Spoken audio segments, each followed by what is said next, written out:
Passa a palavra. Passa a palavra. Passa a palavra. Passa a palavra. Falemos de arquitetura. Ricardo Carvalho lançou o convite, José Adrião aceitou. Com ele percorreremos o caminho, ou melhor, os caminhos idealizados e materializados por Dimitris Picionis nos anos 50 do século XX para a Acrópole de Atenas. José Adrião voltou a percorrê-los pouco antes de gravar o seu testemunho para este Passa a Palavra Falemos de Arquitetura. Mas o fascínio que o leva a escolher esta obra já vem de longe, de 1992, quando viu, pela primeira vez, as imagens desta intervenção publicadas na revista Quadernes. Nesta altura, encontrava-se, juntamente com Pedro Pacheco, a desenvolver o projeto para o Terreiro do Paço. A afinidade sentida com os princípios defendidos e aplicados por Picionis, num gesto de reconhecimento que transporta uma dupla acessão à palavra caminho, viria a influenciar de forma determinante a solução apresentada a concurso, que sairia vencedora, pois também ela propunha a realização de um pavimento moldado a partir de memória matérica de um acontecimento de grande relevância histórica, neste caso o terremoto de 1755. Esta ideia vital viria a ser sintetizada no próprio título da proposta, a superfície que contém o fundo. Em 2002, ao pressentimento dessa importância imaginada, seguiu-se a confirmação de uma revelação in situ, já que nesse ano viajou, pela primeira vez, até Atenas e às ilhas gregas. E é aqui que a nossa viagem começa também. José Adrião conduz-nos então através desses caminhos que sobem as vertentes da encosta, seja para alcançar o grande rochedo da Acrópole ou o Monte Filopapo, dando voz à grandeza e solenidade de uma paisagem onde a arquitetura não pode ser dissociada do mundo que a rodeia, ou, como diria Sofia, onde tudo é construído como religação do homem à natureza num real indizível. Começamos depois a percorrer um outro caminho, o do artista, arquiteto e professor grego Dimitris Picionis e do projeto para o sítio arqueológico da Acrópole propriamente dito. Uma resposta projetual desenvolvida especificamente para o lugar matricial da identidade europeia, construída em íntimo diálogo com os experimentados pedreiros de Naxos. Uma resposta ainda hoje válida enquanto método e até no pressuposto que defende, que a prática da arquitetura não tem princípio nem fim, visto que é um legado em permanente transformação. Perante esta assumida identificação com Picionis, não é de estranhar que no prefácio do livro a publicar sobre o trabalho desenvolvido pelo ateliê José Adrião Arquitetos se possa, a dado passo, ler. Quando falamos de arquitetura, referimos-nos aos territórios, às paisagens, aos espaços públicos, aos edifícios, às casas, aos diferentes espaços das casas. Todas as dimensões interessam. A partir de um olhar que se procura atento e sem preconceitos, definem-se as capacidades que os lugares têm para se regenerar. Uma ideia de futuro que contém sempre o passado. Os sítios que encontramos não têm princípio nem fim, são uma sequência de tempos sucessivos dos quais fizemos parte e que ficam em aberto para outros tempos e outras intervenções. José Adrião nasceu e viveu a sua adolescência em Alvalade, no bloco do mítico Vavá, um território urbano de inspiração modernista marcado pela presença de gerações politicamente inconformadas e particularmente ativas no campo das artes, da arquitetura ao cinema, da música ao teatro e à literatura.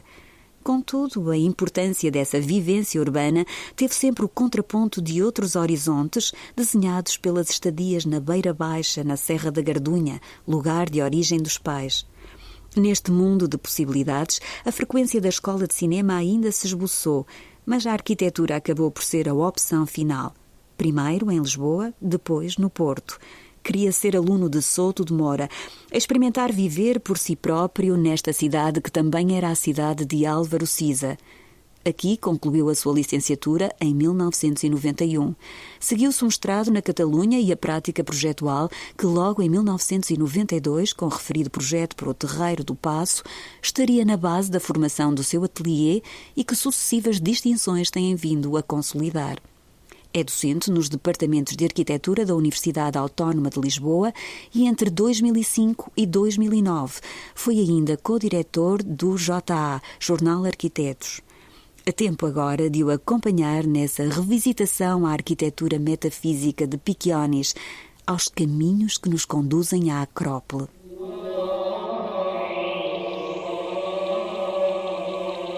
Vi O Caminho da Acrópole, do arquiteto Dimitris Piccionis, pela primeira vez em 1992, numa imagem publicada na Quaderns, uma revista do Colégio de Arquitetos da Catalunha. Nessa altura, o Pedro Pacheco e eu estávamos a fazer o concurso para a requalificação do Terreiro do Paço em Lisboa. O projeto que apresentámos foi o vencedor, apesar de no concurso não ter sido atribuído o primeiro lugar. No entanto, o projeto teve uma grande divulgação. Na sequência desse concurso, fizemos o projeto para a placa central do Terreiro do Paço, que foi construída em 1998, e embora fosse pensado como uma obra provisória, ali permaneceu durante mais de uma década. Em 2011 foi feito um projeto definitivo, que não é da nossa autoria, apesar de este conter muitos dos pressupostos do projeto de execução que elaborámos em 2004 para o desenho final da praça. No projeto de concurso, aquilo que nos propusemos fazer foi, para além de outras ações, um novo pavimento no Terreiro do Paço que contivesse a matéria reciclada dos escombros do terremoto de 1755. Quando estávamos a fazer o projeto, intuímos que iríamos encontrar escombros por baixo do asfalto do parque de estacionamento que se encontrava nessa altura na placa central do Terreiro do Paço. O trabalho de superposição de plantas do Terreiro do Paço, antes e depois do terremoto, indicavam que o terreiro tinha sido ampliado quase para o dobro em direção ao rio. Esta ampliação tinha sido feita a partir do aterro construído com os escombros. De acordo com a informação que recolhemos, percebemos também que o nível da Baixa Pombalina e do Terreiro do Paço tinha subido 3 metros em relação à cota de pavimento anterior ao terremoto. Quando explicámos na memória descritiva do concurso o novo pavimento que estávamos a propor, escrevemos um texto cujo título foi A superfície que contém o fundo. O pavimento era formado por lajes de betão, feito com os inertes reciclados provenientes dos escombros do terremoto. Deste modo, consolidávamos um espaço público, que continuava a manter algumas características de terreiro, nomeadamente ao nível de uso, mas que era também uma praça. Tinha principalmente outra qualidade. Era um pavimento que continha a memória matérica de um acontecimento que teve uma enorme importância para o lugar onde nos propunhamos intervir. Quando estávamos a fazer o concurso, vimos a imagem fotográfica belíssima do Caminho da Acrópole, de Dimitris Piccionis, que fotocopiámos e colocámos na memória descritiva para mostrar o caráter pretendido pelo nosso projeto. A imagem em preto e branco mostrava um pavimento construído com um lajedo de pedras muito diferentes entre si, algumas lajes provenientes de ruínas, troços de colunas e grandes interstícios em betão. Nunca tinha visto nada assim. Em 2002, fui pela primeira vez a Atenas e às Ilhas Gregas. Estava com uma grande expectativa. Uma das razões desta expectativa era que ia finalmente ver o Caminho da Acrópole. 10 anos depois de ter visto a imagem na revista Quaderns. O projeto de Dimitris Piccionis revelou-se muito mais impressionante do que tinha imaginado. Creio que grande parte das pessoas que visitam a Acrópole não se apercebem que estão a pisar um caminho relativamente recente em termos históricos. Porque parece ter lá estado sempre e é por isso quase invisível. O caminho são de facto muitos caminhos, porque se ramificam e de uma forma natural sobem as vertentes da encosta. Existem 2 troços principais. O primeiro, e o mais percorrido, dá acesso ao grande rochedo da Acrópole. O segundo sobe em direção contrária até ao Monte Filopapos. Este percorriu quase sempre sem ninguém. Quando chegamos ao topo desta colina, existe um grande socalco, a partir do qual se tem uma vista magnífica sobre a Acrópole e o Parthenon. Dimitris Piccionis foi um arquiteto grego que nasceu em Atenas em 1887 e que morreu em 1968. Estudou no princípio do século XX, engenharia civil em Munique, e depois mudou-se para Paris para estudar arte. Mais tarde, no regresso à Grécia, foi professor na Universidade Técnica de Atenas e, durante a sua vida, participou ativamente nos debates intensos sobre as questões identitárias gregas e também sobre a sua arquitetura vernacular.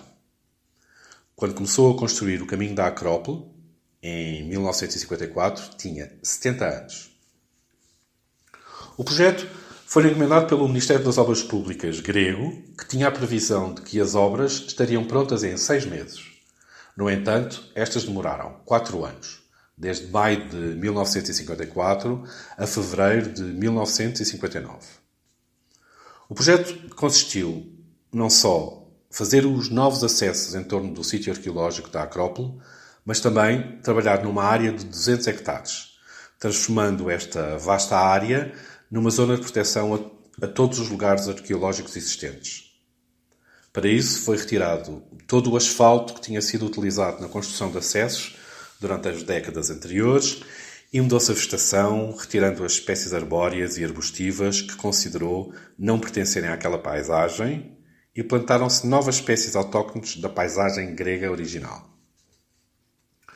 Para fazer este trabalho, fez inúmeros desenhos de pavimento, que levava para a obra e onde constantemente os ia acertando e modificando à medida que a construção prosseguia. Contratou uma equipa de 30 homens, escolhidos por si, que eram canteiros da ilha de Nápoles, especialistas em construção em pedra, que o acompanharam, além de muitos outros, no trabalho durante os 4 anos. No processo de construção, todo o terreno tinha que ser analisado com um enorme cuidado. Por ser um sítio arqueológico, era necessário ter o máximo de atenção para não danificar o que ainda não tinha sido encontrado. Insistiu que todo o trabalho deveria ser essencialmente manual, visto que as máquinas poderiam danificar para sempre achados arqueológicos de grande importância. Ele dizia: temos de conhecer toda a área, temos de a respeitar. Significava que os milhares de anos de ocupação humana do lugar eram de um enorme valor, quer simbólico, quer material. Com os canteiros, ficava horas na obra praticamente todos os dias e dizia-lhes: como colocar as pedras é um conhecimento vosso. Têm de trabalhar como sempre fizeram, fazer à vossa maneira. Eu tenho a ideia, o plano. Mas para a colocação de cada pedra, tenho a certeza que conseguirão fazer melhor do que eu. O meu papel é explicar o que fazer. O vosso é explicar como fazer. E dizia também: temos de escutar as vozes secretas das colinas. Nos caminhos da Acrópole foram utilizadas pedras novas, pedras encontradas no local e pedras antigas trazidas de outros lugares. Muitos sítios da área arqueológica da Acrópole tinham sido, com o tempo, transformados em zonas de aterro e despejo de materiais. Estes materiais eram provenientes das demolições de edifícios neoclássicos que estavam a ser feitas na cidade nessa época para a abertura de novos arruamentos. O projeto de Dimitris Pikionis procurou usar estes materiais na construção dos pavimentos, tal como reutilizou cornijas de edifícios e restos de escadas de pedra para fazer degraus e bancos nas áreas de estadia. Os caminhos da Acrópole não seguem a direito. Construíram-se acompanhando as curvas de nível e os antigos caminhos que foram sendo descobertos com o decorrer das obras. Os caminhos são circulares e perdem-se no horizonte. Quando chegamos ao topo, no Monte Filopapos, os caminhos vão progressivamente deixando de ser empedrados e vão-se desvanecendo. Gradualmente, as lajes de pedra só são utilizadas aqui e ali para vencer um degrau ou para fazer um banco. Depois, as lajes de pedra desaparecem totalmente e o caminho passa a ser só um carreiro de pé posto que se perde na paisagem. O caminho não termina, vai desaparecendo. Na zona da Acrópole, antes de entrarmos nos propileus, há uma placa de pedra que diz Peripatos. O significado de Peripatos é o lugar onde se caminha. Muitas aulas foram dadas neste lugar. Por exemplo, conta-se que Aristóteles, que é um filósofo da escola peripatética, dava ali as suas aulas. Durante os passeios com os alunos, o facto de serem confrontados com diferentes paisagens e circunstâncias fazia com que naturalmente os temas de conversa e discussão fossem variando permanentemente. A aprendizagem fazia-se em movimento. O projeto do Caminho da Acrópole em Atenas iniciou-se em 1954. Uma década depois do fim da Segunda Guerra Mundial, quando a Europa e parte do mundo estava em reconstrução, seguindo os princípios do movimento moderno. O projeto propôs algo muito diferente. Em si, Contém uma crítica aos processos de mecanização e standardização que, em parte, sustentavam a lógica do movimento moderno ou do seu desenvolvimento em International Style. No projeto de Dimitris Spikionis, tal como os projetos de outros arquitetos seus contemporâneos, houve uma abordagem crítica ao movimento moderno. O seu maior argumento foi entender que cada lugar era um caso específico e único. O projeto do Caminho da Acrópole fez da matéria do lugar, seja a história, a cultura, as pedras, o terreno e a vegetação, os protagonistas. Fez uma síntese dos processos construtivos levados por canteiros da ilha de Naxos, que antes dessa obra tinham feito muitas outras. Um dos aspectos mais importantes deste projeto de Dimitris Spikionis foi ter-nos deixado um legado. Mais de meio século depois da sua conclusão, ainda continuam a construir-se novos pavimentos em torno deste sítio arqueológico de Atenas e em muitos outros lugares, com a mesma matriz. E talvez seja esta a grande aprendizagem, que a prática da arquitetura não tem princípio nem fim, visto que é um legado em permanente transformação. Passa a palavra. No próximo Passa a Palavra, falemos de arquitetura, dirigimos-nos à capital do antigo Império Romano. Onde e quem se seguirá?